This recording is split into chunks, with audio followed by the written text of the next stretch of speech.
அனைவருக்கும் வணக்கம். இந்த பதிவில் என்ன பார்க்க போகிறோம்னா, சக்தி வாய்ந்த கிருத்திகை நாளில் நம்ம முருகப்பெருமான சில குறிப்பிட்ட முறையில் வழிபட்டோம்னா முருகப்பெருமானிடம் நம்ம முன்வைத்த வேண்டுதல்கள் அனைத்துமே நிச்சயமாக நிறைவேறுங்க. முருகன் வேறு வேல் வேறெல்லாம் இல்லைங்க. முருகப்பெருமானுக்குரிய நாளில் நம்ம வேல் வைத்து வழிபாடு செய்வது ரொம்பவே சிறப்பானதாகும். நம்முடனே சின்ன அளவில் இருக்கக்கூடிய வேலை நம்ம வைத்திருப்பது சிறப்பான பலன்களை நமக்கு கொடுக்குங்க. நாளைய தினம் பார்த்திங்கன்னா முருகப்பெருமானுக்கு உகந்த கிருத்திகை திதியானது வந்திருக்குதுங்க. முருகப்பெருமான தவறாமல் வழிபாடு செய்ய வேண்டிய நாட்களில் ஒன்றாக சொல்லப்படுதுங்க.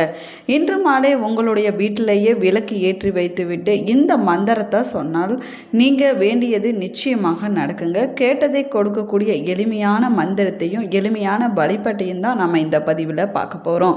இந்த பதிவு உங்களுக்கு பயனுள்ள தகவல்களை கொடுக்கும். வீடியோவை ஸ்கிப் பண்ணாமல் முழுசாக பாருங்கள். நம்ம சேனலை இப்போ தான் ஃபர்ஸ்ட் டைம் பார்க்குறீங்க அப்படின்னா நம்ம சேனலை சப்ஸ்கிரைப் பண்ணலன்னா சப்ஸ்கிரைப் பண்ணிக்கோங்க. கூடவே இருக்கிற பெல் ஐக்கானையும் ப்ரெஸ் பண்ணிக்கோங்க. உங்களுக்கு ஜோதிட ரீதியாக சந்தேகம் இருந்தாலும் சரிங்க, தனிப்படையாக ஜோதிடம் பார்க்க விரும்பினாலும் சரி, இந்த வீடியோவுக்கு கீழே டிஸ்கிரிப்ஷனில் வராகி அம்மன் ஜோதிட நிலையத்தோட தொலைபேசி எண் கொடுத்துருக்குறேன். இந்த எண்ணுக்கு தொடர்பு கொண்டு பேசி பாருங்கள். உங்கள் வாழ்க்கையில் இருக்கக்கூடிய அனைத்து பிரச்சனைகளுக்கும் சரியான தீர்வு கிடைக்குங்க. உங்களுக்கு முருகப்பெருமான் பிடிக்கும் அப்படின்னா ஓம் சரவண பவா என்ற வாசகத்தை மறக்காமல் கமெண்ட் பாக்ஸில் 3 முறை பதிவிடுங்க. வாங்க வீடியோக்குள்ளே போகலாம். நம்ம கிருத்திகை நாளில் முருகப்பெருமானுக்கு 6 விளக்குகள் ஏற்றி வைத்து வழிபாடு செய்யலாங்க. இல்லைன்னா வெற்றிலை விளக்கு ஏற்றி வைத்து கூட வழிபாடு செய்யலாம். முருகன் கையில் இருக்கக்கூடிய வேலுக்கு அபிஷேகம் செஞ்சு நம்ம வழிபாடு செய்வது ரொம்பவே சிறப்பானதாகுங்க. இப்படி நம்ம முருகப்பெருமானை எப்படி வழிபாடு செய்கிறோமோ அதே போல் எளிமையாக கிருத்திகை வழிபாட்டையும் பக்தியுடன் செய்து முடிக்க வேணுங்க. கூடவே இன்று மாலை ஒரு மா இலையை உங்களுடைய கையில் எடுத்துக்கங்க. பொதுவாக மா இலை அப்படிங்கிறது நம்முடைய வீட்டிலையும் வீட்டுக்கு பக்கத்துலேயோ இல்லைன்னா தோட்டத்துலேயோ இருக்குங்க. அதை பறித்து எடுத்துக்கங்க. பச்சை நேரத்தில் இருக்கக்கூடிய ஒரே ஒரு மா இலையை எடுத்துக்கங்க. அந்த மா இலையை கொண்டுட்டு வந்து அதன் மேலே ஒரு பேனாவின் மூலமாக இல்லைன்னா ஒரு ஸ்கெட்ச் பென்சில் மூலமாக ஓம் சரவண பவா என்ற மந்திரத்தை எழுதி அந்த மா இலையை உங்களுடைய கையில் வைத்துக்கங்க. முருகப்பெருமானுக்கு பச்சை நிறம் சிவப்பு நிறம் ரொம்பவே பிடித்ததாகுங்க. இதில் எந்த நிறத்தில் வேணும்னாலும் சரிங்க. நீங்கள் இந்த மா இலைக்கு மேலே ஸ்கெட்ச் பேனாவால் ஓம் சரவண பவா என்று எழுத வேணுங்க. இந்த மா இலையை கையில் வைத்து கொண்டு உங்களுடைய கஷ்டங்களை முருகப்பெருமானிடம் சொல்லி மனம் முருகி பிரார்த்தனை செஞ்சு ஓம் சரவண பவா என்ற மந்திரத்தை உங்களால் முடிஞ்ச வரைக்கும் சொல்லுங்கள். கணக்கு வைக்க வேண்டாங்க.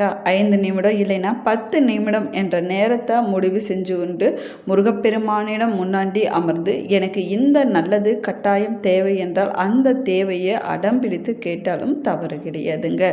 முருகன் நம்முடைய அப்பன், நம்ம அவனின் குழந்தை. செல்லமாக அடம்பிடித்து கேட்பதன் மூலமாக நமக்கும் முருகப்பெருமானுக்கு இடையே இருக்கக்கூடிய நெருக்கமானது அதிகமாகுமே தவிர முருகப்பெருமான் நம்மை கண்டு கோபித்து கொள்ள மாட்டாருங்க. மேலுமே பார்த்தீங்கன்னா மங்களம் பொருந்திய நேர்மறையான ஆற்றல் பொருந்திய இந்த பிரபஞ்சத்தின் நேர்மறையான ஆற்றலை தன்னகத்தை ஈர்த்து கொள்ளக்கூடிய மா இலையில் முருகனுடைய மந்திரத்தை எழுதும்போது நிச்சயமாக ஒரு அதிசயம் உங்களுக்கு நடக்குங்க.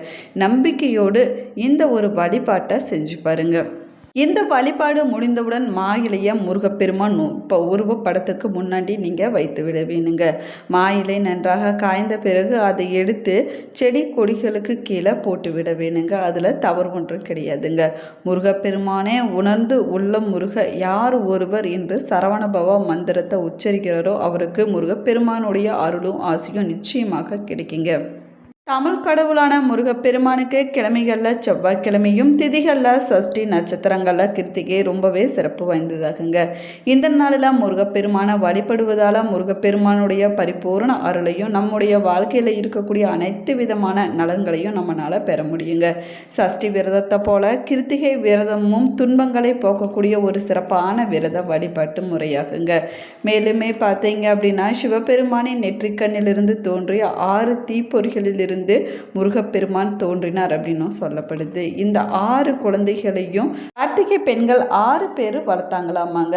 முருகப்பெருமான சரவண பொய்கையில் இருந்து எடுத்து வளர்த்த கார்த்திகை பெண்களுக்கு சிறப்பு சேர்க்கும் விதமாக சிவபெருமான் அவர்கள் பெயரிலேயே முருகன் கார்த்திகேயன் என்ற பெயர் பெறுவான் என்றும், அவருக்குரிய நாளாகிய கிருத்திகை நட்சத்திரத்தன்று விரதம் இருந்து முருகப்பெருமான வழிபடுபவங்களுக்கு அனைத்து விதமான துன்பங்களும் விலகிவிடும், வாழ்க்கையில் சகல செல்வங்களும் பெற்று வாழ்வாங்க அப்படின்னு வரம் கொடுத்தாராமாங்க சிவபெருமான். முருகப்பெருமானுடைய அருள் பெறுவதற்கு கிருத்திகை விரதம் ரொம்ப சிறப்பானதாகுங்க. அன்றைய நாளில் அதிகாலையில் எழுந்து குளித்து முடித்துவிட்டு உங்கள் வீட்டு பூஜை அறையில் முருகப்பெருமானுடைய படத்திற்கு பூக்களை நீங்கள் சாற்றி தீபம் ஏற்றி காலை முதல் மாலை வரை உணவு எதுவும் சாப்பிடாமல் விரதத்தை நீங்கள் கடைப்பிடிக்க வேணுங்க. அன்றைய நாளில் மாலை நேரத்தில் முருகனுடைய படத்துக்கு நெய்வேத்தியம் படைத்து வழிபாடு செய்ய வேணுங்க. தீபம் ஏற்றியும் வழிபாடு செய்வது ரொம்பவே சிறப்பானதாகுங்க. மேலுமே கந்த சஷ்டி கவசம், சண்முக கவசம் போன்றவற்றை நீங்கள் பாராயணம் செய்ய வேணும். முருகப்பெருமானுக்கு சர்க்கரை பொங்கல் இல்லைன்னா ஏதாவது ஒரு இனிப்பை நெய்வேத்தியமாக அன்றைய நாளில் நீங்கள் படைத்து வழிபடுவது ரொம்ப சிறப்பான பலன்களை கொடுக்குங்க. அன்றைய நாளில் மாலை நேரத்தில் பக்கத்தில் இருக்கக்கூடிய முருகன் கோவிலுக்கு சென்று முருகப்பெருமானை நீங்கள் வழிபட்டுட்டு வருவது இன்னுமே சிறப்பானதாகுங்க. அன்றைய நாளில் கோவிலுக்கு வெளியே இருக்கக்கூடிய பக்தர்களுக்கு தயிர் சாதம், எலுமிச்சை சாதம் போன்றவற்றை இந்த நாளில் அன்னதானம் செய்வதனால வாழ்க்கையில் நல்ல மாற்றம் ஏற்படுங்க. அதற்கு பின்னாடி வீட்டுக்கு வந்து பால் பழம் சாப்பிட்டு நம்முடைய கிருத்திகை விரதத்தை நிறைவு செய்து கொள்ளலாங்க. கிருத்திகை நட்சத்திரத்தன்னைக்கு விரதம் இருந்து முருகப்பெருமான வழிபடுபவங்களுக்கு நிறைவான அறிவு, நிலையான செல்வம், நீண்ட ஆயுள், அன்பும் பண்பும் நிறைந்த வாழ்க்கை துணையானது அமைங்க. அது மட்டும் இல்லாமல் நல்ல குணம் இருக்கக்கூடிய குழந்தை பெருவானது சிறப்பாக கிடைக்கும் அப்படின்னு சொல்லப்படுதுங்க. சாஸ்திர விதிகளின்படி முருகப்பெருமான் செவ்வாயின் அம்சமாவார். அதனால தான் செவ்வாய் கிரகத்தால் ஏற்படக்கூடிய திருமண தடை, செவ்வாய் தோஷம், கர்ம புத்திர தோஷம் அனைத்துமே நீங்கும் அப்படின்னு சொல்லப்படுது. கடன் தொல்லை அடியோடு நீங்கி விடுங்க. நம்பிக்கையோடு மனமுருகி முருகப்பெருமான பிரார்த்தனை செய்யுங்க. சகல நலன்களும் உங்களுக்கு கிடைக்குங்க. அன்றைய நாளில் இரவு நேரத்தில் தூங்காமல் கண் விழித்திருந்து கந்த மந்திரங்களை நம்ம உச்சரிப்பதும், அடுத்த நாள் ரோகிணி நட்சத்திரத்தன்னைக்கு காலையில் மீண்டும் குளித்து விட்டு வழிபாடுகளை நிறைவு செய்து கொள்ளும் முருகப்பக்தர்களுக்கு அன்னதானம் கொடுக்க வேணுங்க. முருகன் கோவிலில் நடைபெறக்கூடிய அபிஷேக ஆராதனை, பூஜைகள் மற்றும் அர்ச்சனைகளில் கலந்து கொண்டு முருகப்பெருமானுடைய அருளை பெறலாங்க. மேலுமே பார்த்தீங்கன்னா முருகப்பெருமானுக்கு உகந்த செவ்வாய்க்கிழமையில் வேல் வழிபாடு செய்வது ரொம்பவே சிறப்பானதாகுங்க. மேலுமே ஒவ்வொரு மாதமும் வருகிற கிருத்திகை சஷ்டி திதிகளில் முருகப்பெருமானையும் முருகனுடைய வேலையும் வழிபாடு செய்வதனால சகல சம்பத்களும் கிடைக்குங்க. அது மட்டும் இல்லாமல் சகல சௌபாகியங்களும் நமக்கு பரிபூர்ணமாக கிடைக்குங்க. பிரசித்தி பெற்ற முருகன் கோவிலில் பஞ்சலோக வேல் விற்பனைக்கு இருக்குங்க. தங்கம், வெள்ளி, செம்பு, பித்தளை என்று எந்த உலோகத்தில் வேல் வாங்கி வைத்து வழிபட்டாலும் சரிங்க. அப்படி வாங்கும்போது உங்களுடைய கைகளால் வாங்காமல் வயதில் மூத்தவங்களை வாங்கி கொடுக்க சொல்லி அவர்களுடைய கையினால் நீங்கள் வாங்குவது ரொம்பவே நல்லதுங்க. மேலுமே பார்த்தீங்கன்னா வேல் வழிபாடு செய்பவங்க பூஜை அறையில் முருகனுடைய படத்துக்கு முன்னாடி சிவப்பு பட்டு துணி விரித்து அதில் வெள்ளி இல்லைன்னா செம்பு பாத்திரத்தில் பச்சரிசியை நிரப்பி வேலை அதில் சொருகி வைக்க வேணுங்க. ஒவ்வொரு முறை வேல் பூஜை செய்யும் போது காய்ச்சாத பசும்பால், பன்னீர் போன்றவற்றை கொண்டு அபிஷேகம் செய்து அதற்கு பிறகு சாதாரண தண்ணீர் கொண்டு சுத்தம் செய்ய வேணுங்க.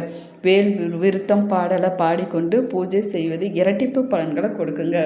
மேலுமே வேல் விருத்தம் முருகன் கையில் வைத்திருக்கக்கூடிய வேலை பற்றி புகழ்ந்து பாடுவதாகுங்க. அருணகிரிநாதர் அருளிய வேல் விருத்தம் முதல் தொகுப்பில் 10 பாடல்கள் அடங்கி இருக்குதுங்க. இந்த பாடலை பாடி வேலுக்கு மஞ்சள், குங்குமம், விபூதி அபிஷேகம் செய்து அவல் பொறி, கற்கண்டு, நெய்வேத்தியம் வைத்து முருகப்பெருமானுடைய மந்திரங்களை உச்சரித்து நெய் தீபம் ஏற்றி வழிபாடு செய்ய வேணுங்க. கிருத்திகை நட்சத்திரத்தன்னைக்கு மாலையில் முருகன் கோவிலுக்கு சென்று முருகனுக்கு 6 தீபங்கள் ஏற்றி வழிபாடு செஞ்சுட்டு வந்தீங்கன்னா சகல செல்வங்களும் வாரி கொடுப்பார் அப்படின்னும் சொல்லப்படுதுங்க. அன்றைய நாளில் வழிபாடு செய்து முடித்த பின்னாடி முருகப்பெருமானை நினைத்து சொல்ல வேண்டிய 2 மந்திரங்கள் இருக்குதுங்க. இந்த 2 மந்திரங்களையும் நம்ம சொல்லும்போது நமக்கு எப்பேற்பட்ட கஷ்டம் வந்தாலும் சரிங்க, அந்த கஷ்டத்திலிருந்து நம்மை முருகப்பெருமான் காப்பாற்றுவார். நம்ம என்ன வேண்டுதல்கள் நினைத்து அந்த விரதத்தை இருக்கிறோமோ அந்த வேண்டுதலை நிச்சயமாக முருகப்பெருமான் நிறைவேற்றி வைப்பாருங்க. எத்தனை முறை வேணுமானாலும் சொல்லலாங்க, மனதில் சொல்லிக்கொண்டே இருக்கலாங்க. வழிபாடு செய்யும்போது குறைந்தது 6 முறையாவது சொல்ல வேணுங்க. அதிக அதிகபட்சம் 108 முறை சொல்லலாங்க. நம்ம கிருத்திகை நாள் அன்னைக்கு சொல்ல வேண்டிய மந்திரம் பார்த்திங்கன்னா, காக்க காக்க கனகவேல் காக்க ஓம் சுப்பிரமணியாய நமக என்ற மந்திரத்தை நம்ம சொல்ல வேணுங்க. இந்த மந்திரத்தை நம்ம முழு மனதோடு முருகப்பெருமான நினைத்து கிருத்திகை நட்சத்திர நாளில் இந்த 2 மந்திரத்தையும் சொல்வதனால நம்முடைய வாழ்க்கையில் இருக்கக்கூடிய அனைத்து விதமான கஷ்டத்தையும் முருகப்பெருமான் தீர்த்து வைப்பாருங்க. அந்த கஷ்டத்திலிருந்து முருகப்பெருமான் நம்மை காப்பாற்றுவார். இந்த பதிவு உங்களுக்கு பயனுள்ள தகவல்களை கொடுத்துருக்குன்னு நினைக்கிறேன். இந்த பதிவு உங்களுக்கு பிடிச்சிருந்தால் லைக் பண்ணுங்கள், ஷேர் பண்ணுங்கள், கமெண்ட் பண்ணுங்கள். இன்னும் நம்ம சேனலை சப்ஸ்கிரைப் பண்ணலைன்னா சப்ஸ்கிரைப் பண்ணிக்கோங்க. கூடவே இருக்கிற பெல் ஐக்கானையும் ப்ரெஸ் பண்ணிக்கோங்க. Thank you friends.